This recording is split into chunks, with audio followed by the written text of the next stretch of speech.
Good afternoon, Sunita. Thank you for joining me today. Good afternoon, Myaj. Good to meet again. Likewise. So today I want to talk about the small business perspective for CMMC Level 2. I have a couple of questions and I definitely know that you can help answer them. Absolutely. I'm more than happy because this has been the pressing topic that has been asked a lot of times. So let's go right in. Okay, so starting off with documentation and implementation, what are specific documents that a small business should have preparing for CMMC Level 2? And if not have, what should they be focusing on? So documentation is a critical component in terms of ensuring that you're meeting all the control requirements. There is a mandatory requirement for CMMC Level 2 that regardless of the size of the organization, you have to meet. So even if you are a two-man army and you're dealing with the UD and you have to meet this requirement, you need to have these documents. Now, a whole lot of time, I have also seen a lot of organizations using MSP. We'll have another discussion around MSP, but when they are still using MSPs and a lot of tasks are done by their MSP, you still can't get away by saying, oh, everything is handled by MSP and I don't need a documentation. That's not the case.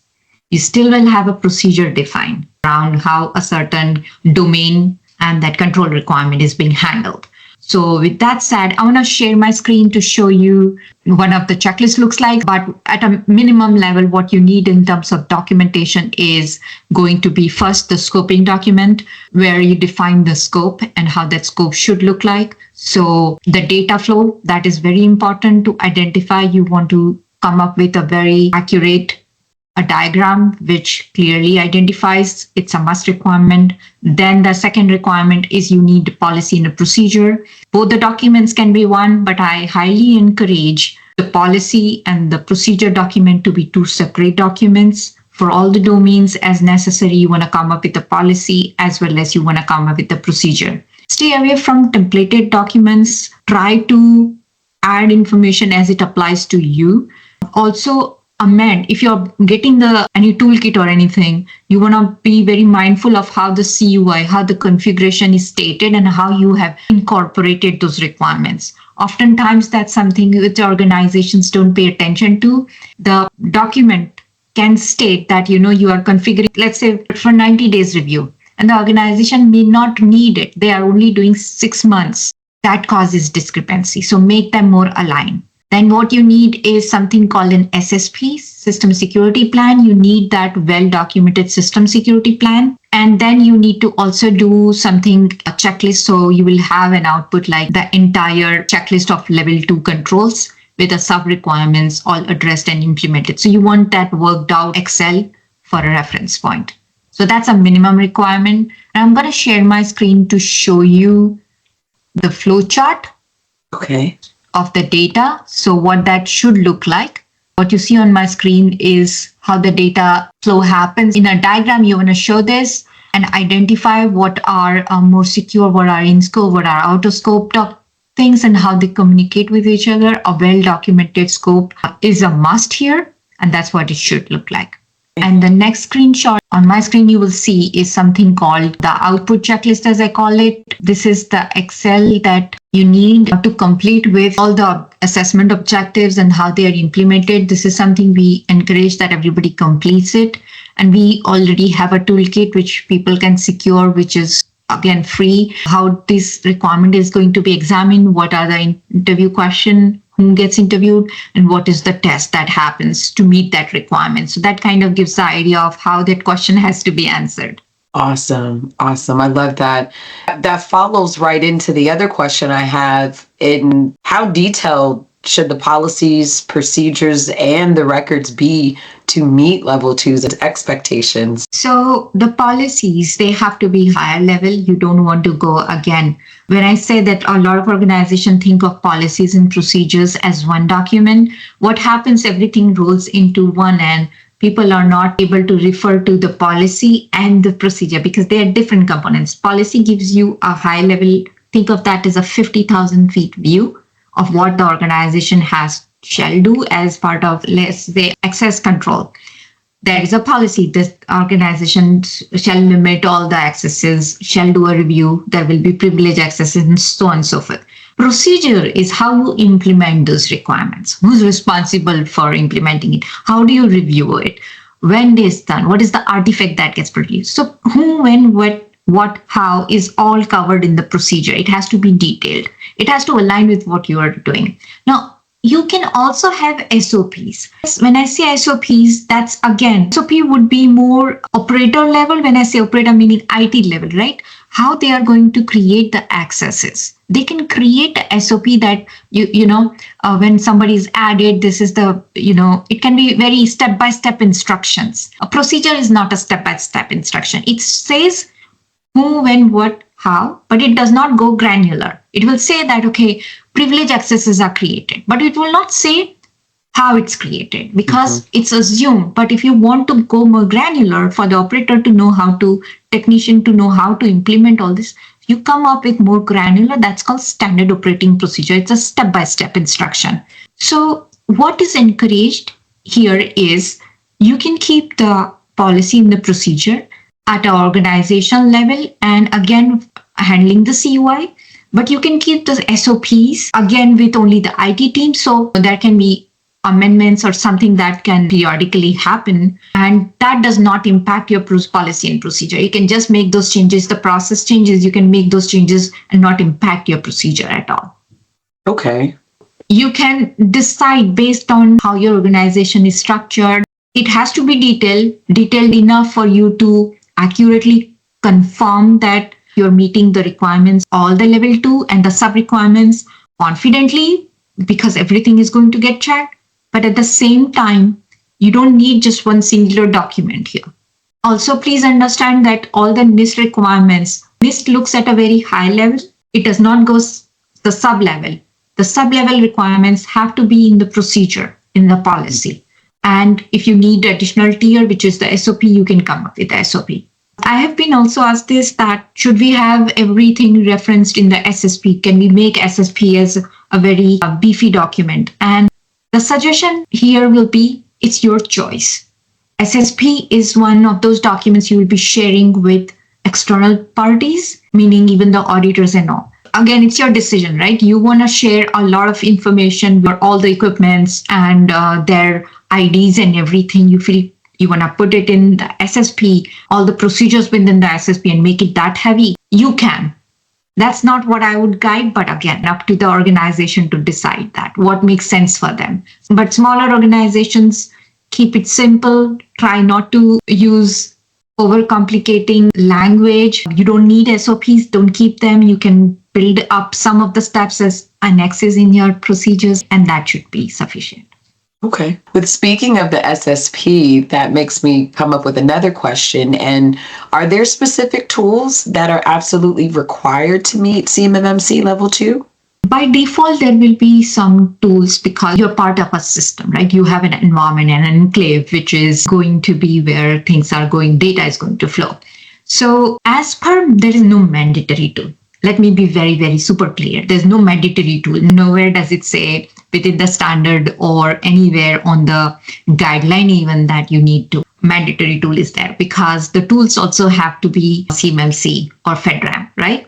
So the most critical functions that are necessary, like how the access is, the multi-factor authentication, monitoring, logging activities, all of these, identification, traceability, system auditing and everything. So all of these activities, if there are some tools that can support you, which you are already using, if they are FedRAMP compliant and all, you should be able to utilize that to do the work.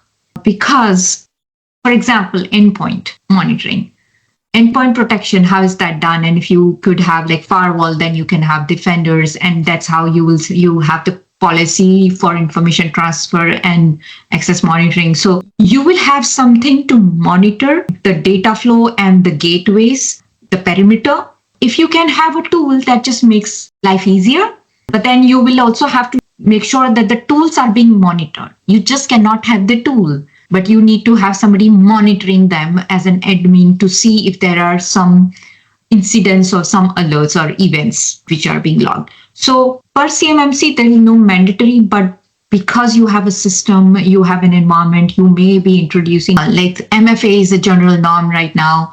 Tokens are there. Then there is endpoint data leakage prevention tools that are already built into your Microsoft or the GCPs or the AWS environment. It's already configured there. By default, you will have them. Now, in regards to cost and timeline, everyone's favorite question, what's a realistic timeline for a small business to fully prepare for CMMC Level 2?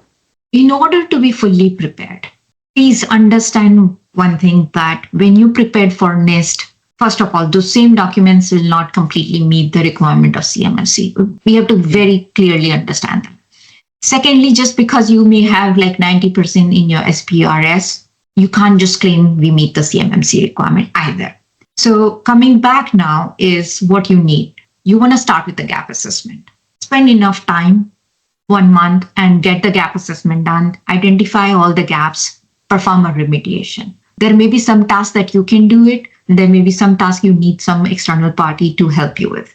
First, understand that and define a game plan around it. Let's say you already have a NIST and you are starting from there. You still will take, for level 2, you will take good 8-9 months. Okay. Sometimes we give a range, we start from 8, depending on if you have very robust system, then it may take 8 months. But if you do not, then you want to go till an year. Give yourself enough time because there are granular details that have to be checked. And you want to be compliant because it's like every word you have to check that, okay, does the procedure meet this requirement and how it's that configured? And build your documentation, implement that, do a pre-assessment, go for a internal assessment first, and then you want to invite the third party and do from a C3PO and then having done an assessment. But you want to take anywhere from 8 to 12 months, depending on how well you are prepared with your NIST. And is there a way to keep cost manageable while still achieving compliance? I would say there is. And the way you want to is you want to go after the gap assessment and see what aspects you can do yourself. Okay. Because as providers, right, there are a lot of MSPs who are offering these services and also different agencies. Just doing the documentation is not sufficient, or just doing the configuration is not sufficient. You want to make sure that based on the documentation, based on the standard requirements, that configuration is done and that's sufficient to keep the data secure. Okay. And it's being reviewed. So I know a lot of MSPs, they do a very thorough work and a brilliant work in terms of reviewing the controls and monitoring the controls. But again, it's a mix. So you want to first find out what are my gaps, try and figure out what you want to remedy yourselves within them, and utilize the consultation help only on the one that you think you need additional support on. And definitely the pre-assessment, you really want that. Mm-hmm. So that's the one way you can keep the cost down. Per se, okay. It's a thin line, right? Yeah. Because as a business owner, everybody tries to manage the cost, but at the same time, it can be like sometimes trying to do it yourself can, take a lot of time. So in order to compress the time, it's a great way to utilize external support and also get the guidance. That way the errors are removed, because errors can be more pricier. Not in terms of failing an audit. All I'm saying is it may take very long, and missed opportunity is another one. Makes sense. Okay. Well, the next question was any type of strategies or priorities that could definitely help with both time and expenses. And I think you've actually answered that question with the toolkits of being able to do it yourself, the checklist, measuring of where you're at, but then having a gap analysis and then making the determination if you need external help or if there are some things you can do inside. Sounds like ways that can actually help reduce both time and cost. Did you think of anything else that could possibly come aboard in that? One thing I'm asked is, do we not also need to hire additional resources? And the short answer is no. But again, you want to understand where. Just for CMMC purposes, you don't have, like with any other ISO or any other compliance standard, you just don't have to hire a person to manage it. You can outsource the entire thing to help and take help. You can have contractors help here, but they have to be part of your scope as well. That way you can be very direct that, okay, they are not handling any COI, because the COI enclave has to be very, very, very secure. But that's one of the ways I have seen people trying to handle the cost aspect. The second thing is, when a lot of people, they may have 27001 and they are under the impression that 27001 will meet some of these requirements. And again, the answer is you still want to go through a gap assessment to make sure exactly where your gap is. Because having 27001, sometimes that is also not written at a very granular detail, because 27 does not go at that granular level of saying, you need to have a screensaver. You can just say the screen gets logged out, but it doesn't say you need a screensaver. So that becomes a gap. The requirement are not one-to-one for CMMC level 2 and 27. So there's still a gap. So you really want that gap assessment to happen, to find, okay, where do we really sit? Okay. Well, this has been extremely helpful, extremely knowledgeable. Can't wait until the second part. But thank you most importantly for your time, Sunita, and your knowledge. Thank you, Myaj. Look forward to next meeting. Bye-bye. Bye.